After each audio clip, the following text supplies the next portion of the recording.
Bom, estamos aqui no projeto Diálogos em Música da Embap Unespar e hoje eu tenho a satisfação, a honra e a alegria de receber uma visita de um colega, mas sobretudo de um velho amigo, velho e querido amigo, Pedro Bittencourt, professor de saxofone da Escola de Música da UFRJ, Universidade Federal do Rio de Janeiro, e estou recebendo ele aqui no meu estúdio e nós vamos fazer uma entrevista fazendo parte desse projeto de extensão.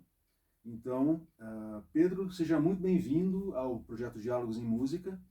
E vamos falar sobre saxofone, evidentemente, não vamos escapar.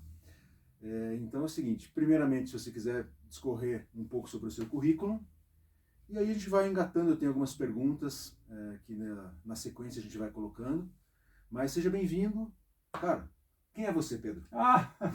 Bom, a honra, a satisfação e a felicidade é toda minha de estar aqui, né? Prazerzão estar aqui contigo, Rodrigo. Obrigado. Pessoal da Embap também, todos os alunos interessados por essa entrevista. Obrigado pelo espaço, obrigado pelo convite. Bom, falar do meu currículo, tem tanta coisa, né? Quer dizer, eu me interessei pelo saxofone muito cedo. Com 10 anos de idade, eu tinha vontade de tocar saxofone. Então, assim, o Rodrigo já falou que somos velhos amigos, aí a nossa idade aí, né? Somos da mesma geração, então assim, eu nasci em 75, então em 85 eu comecei a me interessar pelo saxofone, assim, e me interessava ouvindo rádio, quer dizer, eu ouvia os solos de saxofone da música pop mesmo, ouvindo rádio, Rádio Cidade, Rádio Transamérica, as rádios que eu ouvia naquela época. Você naturalmente é do Rio de Janeiro. Do Rio de Janeiro, nasci no Rio de Janeiro, estava morando no Rio de Janeiro, né? Cresci no Rio de Janeiro. E sempre que tinha um solo de saxofone, eu parava o que estava fazendo para aquele som me chamava a atenção, me despertava alguma coisa, né? Eu gostava muito do som e eu ouvia atentamente os solos, né? Enfim, pop internacional, todo o rock nacional que tinha milhões de exemplos, podemos multiplicar, né? Então eu tinha essa coisa e queria tocar saxofone. Pedi para tocar saxofone para meus pais, eles achavam que era uma coisa meio de garoto e tal, e arrumaram um instrumento emprestado, um saxofone alto King, pesado, duro pra caramba, com uns amigos um amigo que não tocava, tinha um instrumento, mas não estava tocando, e pegaram o instrumento emprestado, e aí perguntaram, professor, não sei o que, quem é que pode dar aula para ele, e chegaram no Mecenas Magno, que era um saxofonista clássico, que tinha feito aula com Paulo Moura, que estava com interesse pela escola francesa, já estudava junto com o Dilson Florencio, e que tinha planos de ir para a França para estudar. Ele não tinha ido à França ainda nessa época. E aí ele me acolheu muito bem, não só me ensinou saxofone, como me fez a minha iniciação musical, fazia aula toda semana. Aprendi a ler música com ele também. E foi uma pessoa muito importante nesse início, né, da aula. Eu gostava muito da aula dele, ele me acolheu muito bem, né? E aí comecei com 10 anos de idade, fui comprar o instrumento só com 14 anos de idade. Tem que acelerar, que senão a gente fica contando muito detalhe, né? Fica à vontade, cara. E aí com 14 anos comprei meu primeiro instrumento, né? Qual foi? Um Yamaha Estudante 23. Alto, né? Alto também. Alto também. Aí com 14 anos, aí até os 17 estava fazendo aula com mecenas, queria fazer o vestibular para música, né? Vestibular, né? Hoje, Enem. Vestibular na época. Eu terminei o colégio em 92, estudei no São Bento, e aí em 93 eu estava entrando para a universidade, só que não tinha saxofone no Rio de Janeiro, na universidade. Então, acabou por vários motivos, acabei entrando para a escola de comunicação, achava que a escola de publicidade e propaganda seria um local para eu exercer a criatividade, né? E aí entrei para a universidade, a UFRJ de comunicação, mas querendo estudar música, querendo fazer música, e ao mesmo tempo estava estudando música, fiz no conservatório, continuava aula com mecenas, mas queria música. Então, em 95 abri o curso na UFRJ, né, com o José Rua, que foi meu colega durante uns anos, ele já aposentou agora. E aí em 95 eu fiz um outro vestibular para música, aí cancelou outra matrícula, e aí eu comecei a estudar música, entrei para a escola de música, onde eu sou professor hoje, e naquela época eu tinha muita ansiedade, as coisas acontecerem muito rápido, o curso estava começando, não tinha prática de conjunto ainda, estava tudo muito incompleto, eu acabei não curtindo como era a escola de música naquela época. Voltei para a comunicação, me formei e aí fui para a França com 26 anos de idade, em 2001, para estudar já no conservatório. Eu fiz assim, me correspondi com várias pessoas. Você me deu a dica de ouro, que foi a Marie B, no Conservatório de Bordeaux, que eu queria fazer contemporâneo. Marie Bernadette Charrier. Marie Bernadette Charrier, que é a sucessora do Jean-Marie Londex, lá em Bordeaux, uma escola importante, né? E então eu prestei o concurso para Bordeaux e também para Estrasburgo, que era o Philippe Geiss, o professor. Então eu fiz esses 2 concursos, né? Acabei escolhendo Bordeaux, fiquei 3 anos lá estudando com a Marie B, 8 horas de saxofone por dia, e aí foi a escola que eu queria, né? Enfim, para o crescimento, aquele crescimento da técnica sólida do saxofone, né? O saxofone clássico, erudito, eu gosto de chamar de sinfônico também. De concerto. De concerto. Tinha um enfoque muito grande na música contemporânea, que era o que eu curtia, que é o que, enfim, me dedico muito também, com o abstract ensemble. Você diria que o contemporâneo é a tua linha principal de atuação? Sim, com certeza. A minha linha principal de atuação é o contemporâneo, é o trabalho em colaboração com compositores, o trabalho de estreias, de fomentar a criatividade atual, né? Enfim, e o trabalho com abstract vai nesse sentido. O projeto Enlarge Your Sax, que é o de sax eletrônica, vai nesse sentido também. Só que o trabalho de música contemporânea, eu vejo hoje assim, os músicos clássicos, né, quer dizer, foram exploradores, né, quer dizer, os compositores clássicos, eu quero dizer. Mozart deu passos que seus antecessores não deram, Beethoven igualmente. Assim, sempre existiu uma busca por fazer coisas novas e esse repertório ele acaba se consolidando, acaba se virando clássico, né, como a gente entende hoje, mas os compositores clássicos sempre foram desbravadores também. Então, eu considero esse trabalho como um trabalho de música clássica, né, no século XXI, né, com todos os desafios. Então, assim, eu acho que o saxofone hoje tem um repertório que é incrível, que vai desde a música comercial até a música experimental, passando por 1000 vertentes. E o desafio, acho que a gente vai ter oportunidade de falar um pouco hoje também, o desafio para nós, professores, é como suprir essa demanda de um ensino plural num mundo globalizado, com comunicação rápida, com acesso a tanta coisa, e fazer isso com qualidade, né? Quer dizer, a gente sabe que o trabalho de base, ele serve para você tocar qualquer coisa, né? Quer dizer, o trabalho de base de emissão de som, afinação, homogeneidade de timbre, todos os registros, né? Os saxofonistas de jazz que passam por esse aprendizado também, eles têm um diferencial na sonoridade deles, na fineza dos detalhes de articulação. Então, tudo isso é importante e é um desafio para os instrumentistas hoje conseguirem chegar nessa plasticidade do fazer musical. É um pouco por aí. Bom, essa introdução toda que a gente presenciou, eu acho que vai levar a gente para um outro ponto, que é o seguinte: o que você poderia dizer para os acadêmicos de saxofone, especificamente, mas eu acho que serve também para outros instrumentistas que fazem parte da academia, sobretudo da graduação.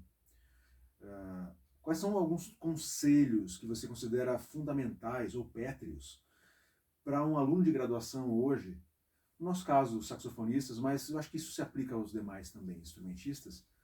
Cita para mim 3 conselhos que se considerem fundamentais para um estudante de saxofone. Olha, primeiro é perseverar, não desistir, não desanimar, né? Porque muita coisa vem contra, né, nesse processo de aprendizado, você precisa se dedicar muito, você tem que ter muita perseverança, tem que ter muita dedicação, você tem que ter muita determinação, muita certeza do que você quer para valer a pena todo esse esforço, né? Porque a gente sabe que a música hoje tem tanta gente tocando bem, tantos exemplos, tantas referências nacionais e internacionais. Claro.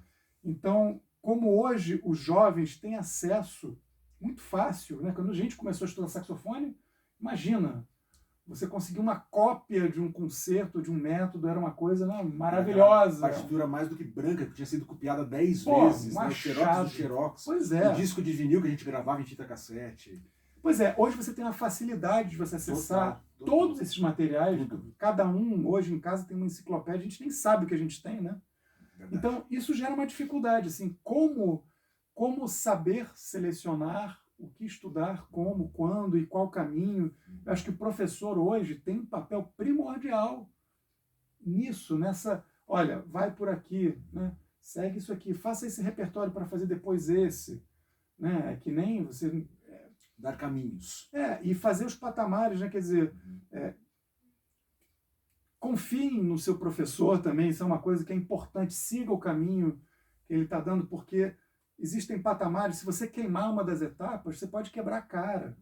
Você pode achar que você está tocando bem rápido, mas depois, quando você fizer uma coisa, um movimento mais lento, você queimou a etapa da afinação, do legato, então as coisas não vão funcionar como deveriam, né? Então, eu acho que às vezes a afobação, a ansiedade que todo esse excesso de material e excesso de referências propicia, né, oferece para as pessoas, às vezes pode dificultar.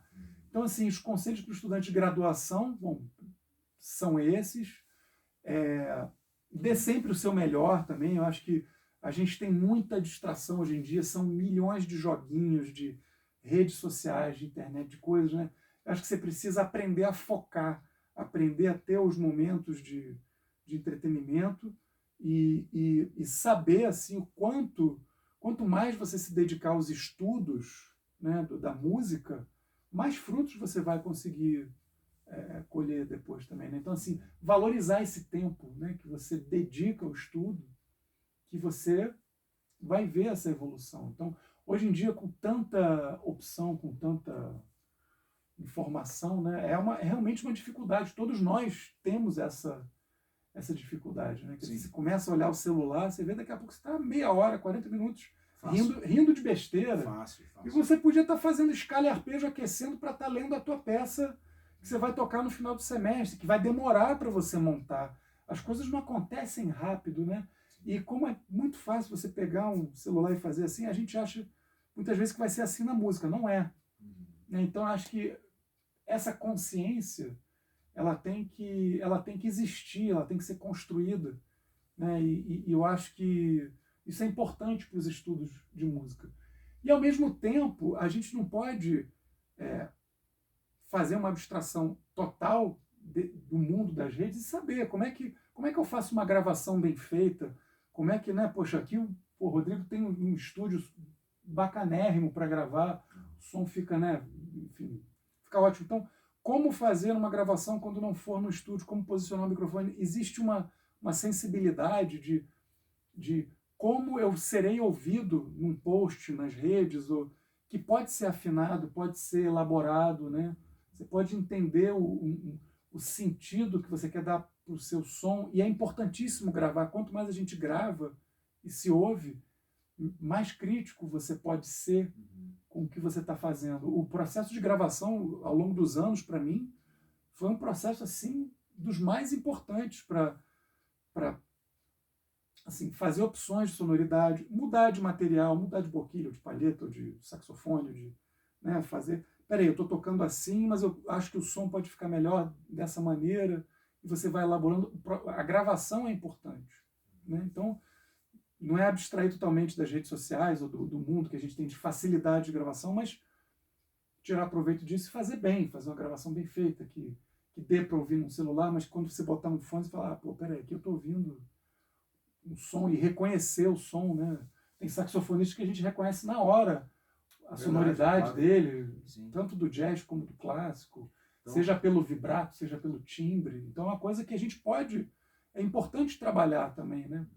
Então, quer dizer, da época que nós começamos lá atrás, há 30 anos atrás, para hoje, na verdade, se a gente for pegar essa tua fala, quer dizer que a gente pode reproduzir tudo que nós fizemos com tanta dificuldade em acesso a materiais.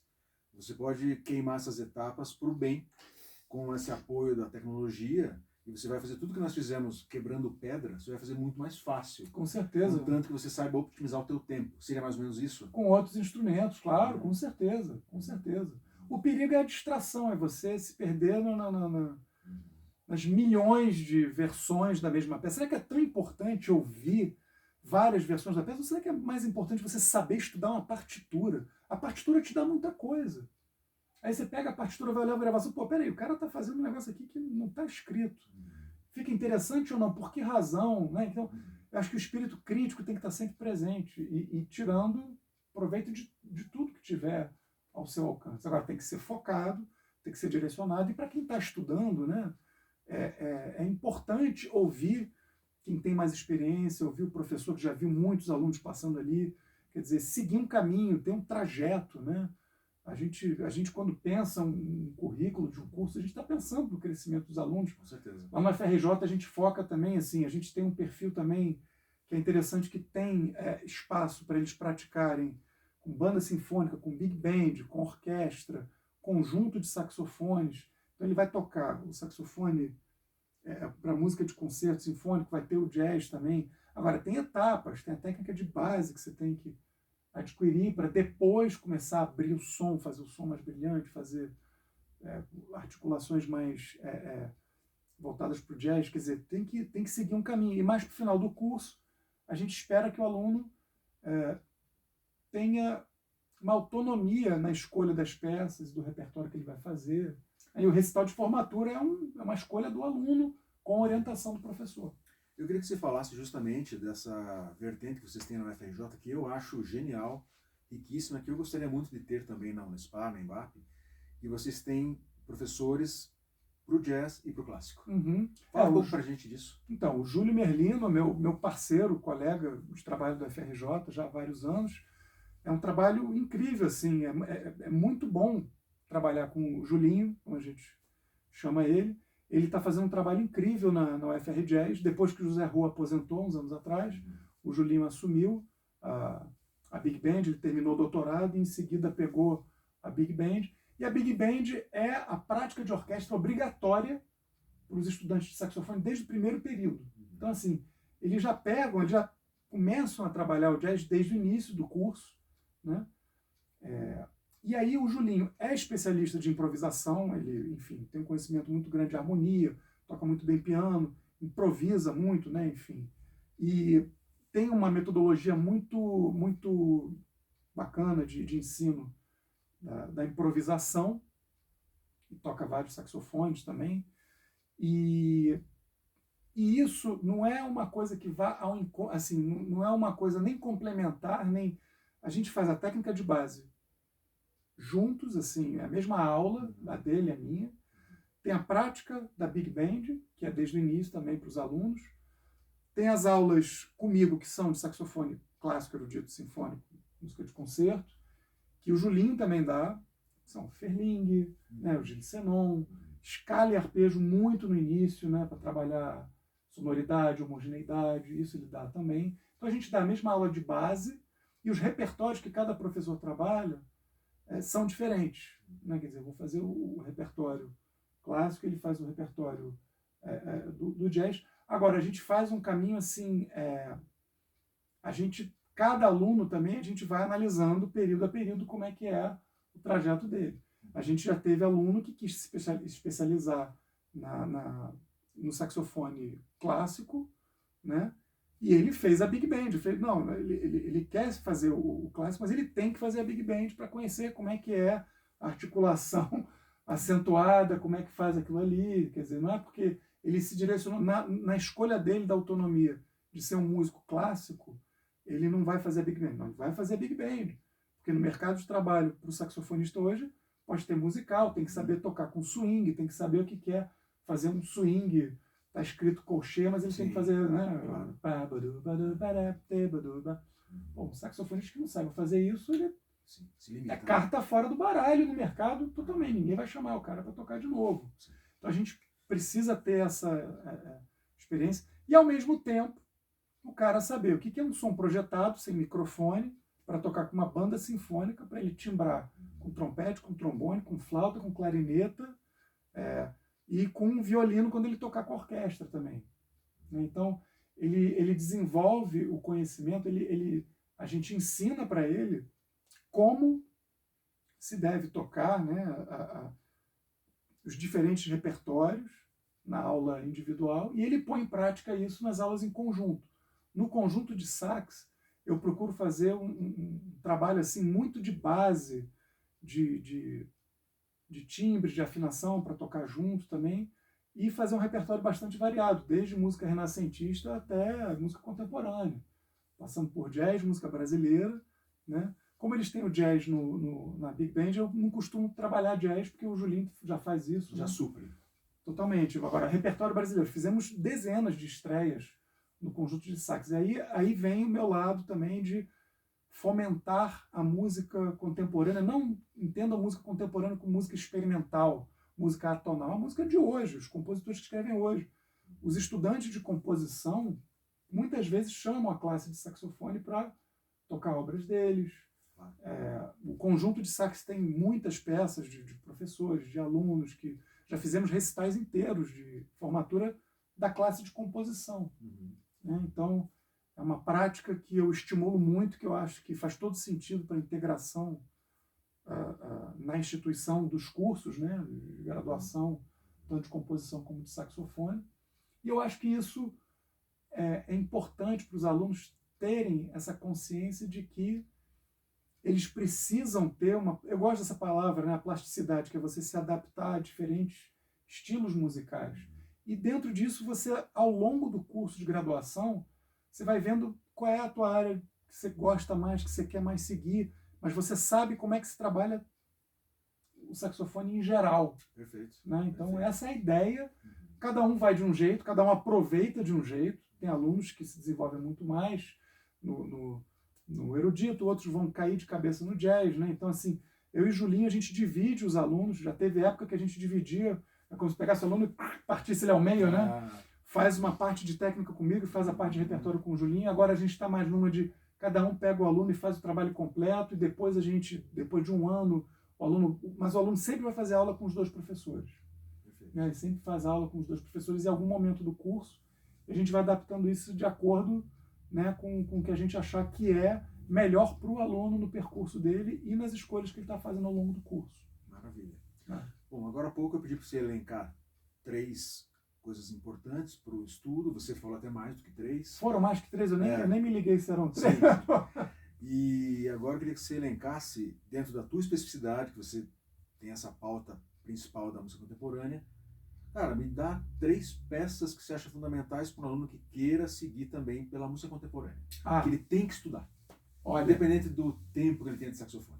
Independente. Nossa, essa pergunta é difícil, porque tem peças maravilhosas que são muito difíceis, né? Que são muito exigentes. E você abranja desde o cara que está entrando na universidade até o cara que está saindo. Nossa, isso é o seguinte, a gente tem peças que já estão começando a se tornar clássicas. Eu vou falar de repertório brasileiro, que eu acho que é importante também. Tem muita gente escrevendo, tem muitos compositores com um trabalho muito consequente, né? Então, assim, a primeira peça que me vem à cabeça é a Paisagem número 6, do Rodrigo Lima, que é para sax alto solo. Eu acho que é uma peça que ela, de certa forma, ela explora sonoridades básicas do sax contemporâneo, que são multifônicos, os primeiros multifônicos que a gente trabalha, né? De certa maneira, mas quando você ouve, a peça é tão bem escrita, quando você ouve, você nem percebe que é um multifônico lugar comum, digamos assim. Né? Agora, é uma peça que é difícil, não dá para um aluno que está entrando na graduação talvez já encarar, mas uma peça para o final do curso, para formatura, interessante, porque justamente que é uma peça que ao mesmo tempo é saxofonística, né? Ela tem elementos assim que são pensadas para o instrumento e tem coisas muito da linguagem do Rodrigo Lima, que é um ex-baterista, né? Ele tocava bateria. Compositor paulista, né? Pois é, ele é paulista, ele é de Brasília, mas a família do Sergipe, residente. Aí depois, em São Paulo, radicado, né? O Rodrigo é uma salada, né? Eu não me lembro. O Rodrigo, se estiver assistindo aí depois, ele bota aí um comentário. Ele é uma salada do Brasil completa, né? Tem família do Nordeste, mas cresceu em Brasília. Está em São Paulo instalado. E tem coisas percussivas que ele usa, né? Da cabeça dele de percussões, que eu acho muito interessante.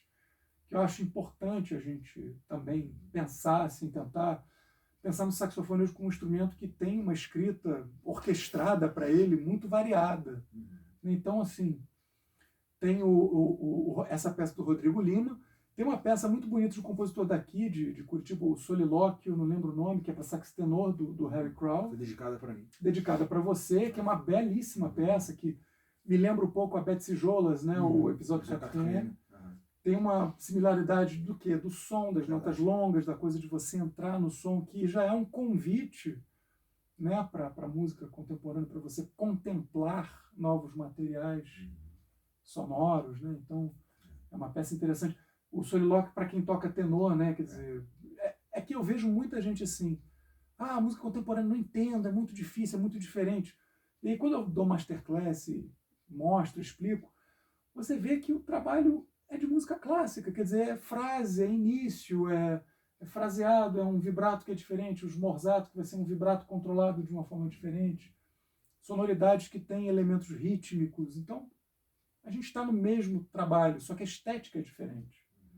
Você pode exagerar um pouquinho mais no crescendo, você vai fazer as coisas velocidades diferentes. Então, essa peça, terceira peça... Um adendo só, então, o Solilóquio, eu fiz a estreia da peça, ela é de 1995 e consta no meu canal do YouTube.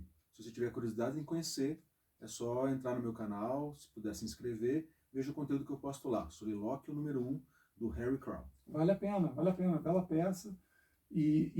O Harry Crowell virou um parceiro depois, enfim. O primeiro concerto do Abstract Ensemble que eu fiz, que é o grupo de música contemporânea que eu fundei, teve música do Harry Crowell. Toda vez que eu venho a Curitiba, eu encontro com ele também, enfim. Grande amigo. Um personagem, parceiro, enciclopédia ambulante, né, da música e de cultura geral. Geral. É uma pessoa incrível, adoro o Harry. Figura ímpar mesmo. Sim, enfim, muito atuante, tanto que ele fez pela música. Então, o conhecimento, acho que a gente precisa estar em contato com essas pessoas, né, que são generosas com o conhecimento, que fazem circular o conhecimento, né? Esse projeto de extensão está fazendo isso também. Importante a gente fomentar esses projetos e participar. Mas, poxa, terceira peça, gente, deixa eu pensar, tem tanta coisa de música contemporânea, solo com piano, o que a gente... O que você achar que é importante. Você citou 2 solos, talvez uma com piano. Uma com piano. Tem uma peça que é muito bonita, né, do Ronaldo Miranda, que é para sax alto, a fantasia, sax alto e piano. Uma peça que realmente é uma peça... Belíssima obra. Muito, assim, escrita para piano, para saxofone também. É dedicada ao Paulo Moura, mas, assim, é uma peça já datada, digamos, de 84, 85.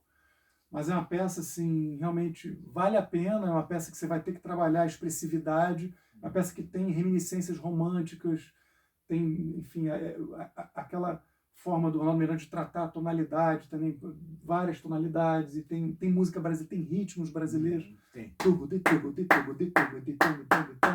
Tem coisas interessantes de trabalhar. Muitíssimo bem escrita a peça. Muito bem escrita. É uma bela peça do repertório que...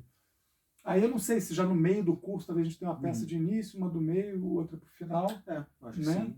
E agora tem muita coisa. O repertório internacional, se eu começar a falar, vai ser injusto citar. Vamos deixar as 3 e vamos nos encaminhar para o final da nossa entrevista. E assim, cara, o que eu queria pedir para você, como mensagem final, como é que as pessoas fazem para encontrar você, para ter contato com você? Quem tem interesse também, eventualmente, estudar com você, como é que faz, quais são os caminhos, e que você deixe uma mensagem final, aí vou pedir, sobretudo para os saxofonistas acadêmicos, de graduação. Claro. Bom, para me encontrar, eu estou, enfim, nas redes sociais, Facebook eu não tenho entrado tanto, mas estou no Instagram também, Pedro Bittencourt Sax, no Facebook é Pedro Bittencourt. Tem o meu e-mail, se vocês entrarem no site da Escola de Música da FRJ, tem lá na página, todos os professores, se não me engano, tem os e-mails institucionais, pedro.bittencourt@musica.frj.br, né, tem lá o CV, enfim. E eu estou atuando na graduação da Escola de Música da FRJ, eu sou também docente pesquisador do ProMus, que é o mestrado profissional da FRJ, convido vocês também, quem quiser fazer mestrado, consultar a página do ProMus, da FRJ, é fácil de encontrar, buscando. Estou no programa de pós-graduação acadêmico, que é o PPGM, o Programa de Pós-Graduação em Música, é o primeiro programa de pós-graduação em música do Brasil, né? Quer dizer, a FRJ tem esse legado, assim, pioneirismo, né? Tem um legado e um pioneirismo de ser a primeira escola de música do Brasil e o primeiro programa de pós-graduação nos anos 80. E eu estou no PPGM, que é o mestrado e doutorado acadêmico. Então, convido vocês a olharem os dois websites, verem as diferenças. Existem muitas diferenças entre os programas acadêmico e o profissional. Estou atuando nos dois. Já tem uma série de orientandos que defenderam tese. As teses estão todas lá. As dissertações e teses, tudo que foi defendido é público, está lá para quem quiser consultar, ver as pesquisas. Então, o trabalho de pesquisa em música, no saxofone, lá eu oriento também outros instrumentos. Eu vou terminar falando para os saxofonistas, como você pediu. E o lema, assim, a minha direção, eu tenho um grupo de pesquisa também, o Performance Hoje.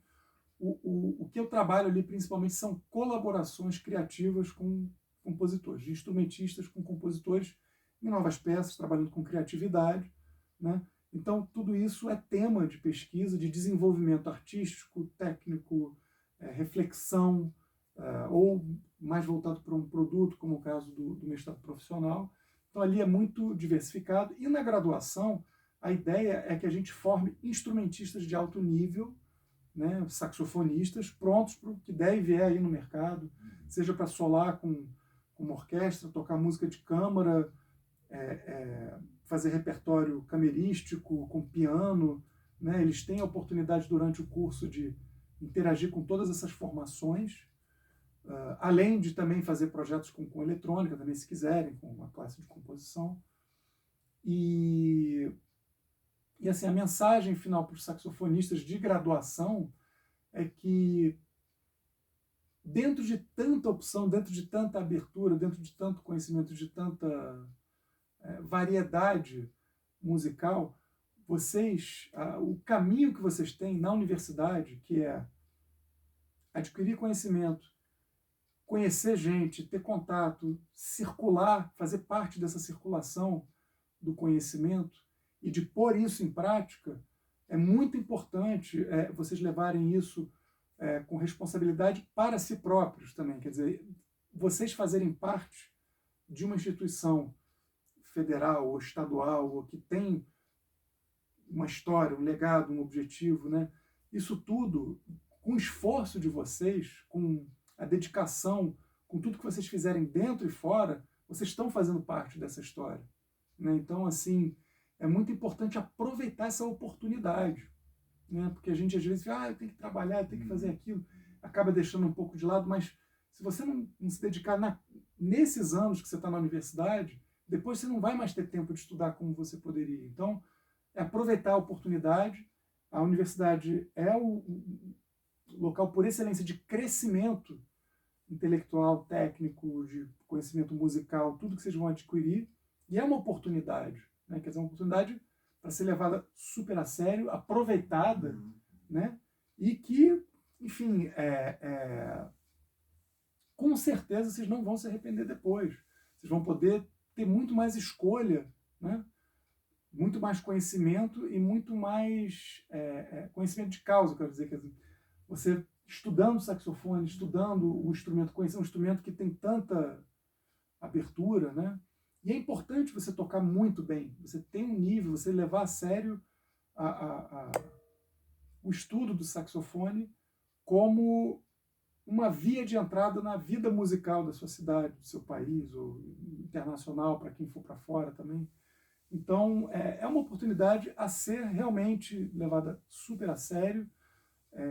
No Brasil, quando a gente começou a estudar, não tinha tanta opção, tanto professor, então é muito importante também essa circulação dentro do país, se vocês tiverem a oportunidade de conhecer outros professores, de viajar. Quem quiser estudar comigo, quem quiser passar pelo Rio de Janeiro para conhecer a escola de música, as portas estão abertas, o ensaio é aberto, tanto do conjunto de sax, vão ser muito bem acolhidos na UFR Jazz ou na banda sinfônica, com o professor Marcelo Jardim, que também faz um trabalho de referência, né? Grande Marcelo Jardim. Orquestra, pois é, muito atuante. Das bandas sinfônicas no Brasil. Pois é, as bandas sinfônicas, quando você vê, são milhares de bandas pelo Brasil, que são, né, celeiros também de talentos. De grandes talentos. Isso e a música, ela todos nós podemos colocar mais música em nossas vidas também, né? Isso é uma coisa que os músicos, os estudantes de música podem fazer multiplicar também. São agentes, vocês são agentes multiplicadores também.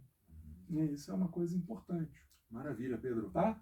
Cara, muitíssimo obrigado, obrigado pela sua você. entrevista. A gente poderia ficar muito mais tempo, mas eu acho que a gente cumpriu a missão do projeto, que é trazer algumas informações, um bate-papo, um approach para os estudantes de graduação, sobretudo, e no nosso caso, dos saxofonistas. Foi uma honra te receber no meu estúdio de novo. Você é um grande amigo, velho amigo, para nós que somos velhos. Seja sempre bem-vindo, cara, tanto ao meu estúdio como a Curitiba. Bons trabalhos, boa música, sucesso sempre, mais do que você já tem. E tamo junto. Valeu, Rodrigo. Obrigado por tudo. Abração, obrigado a você. Valeu.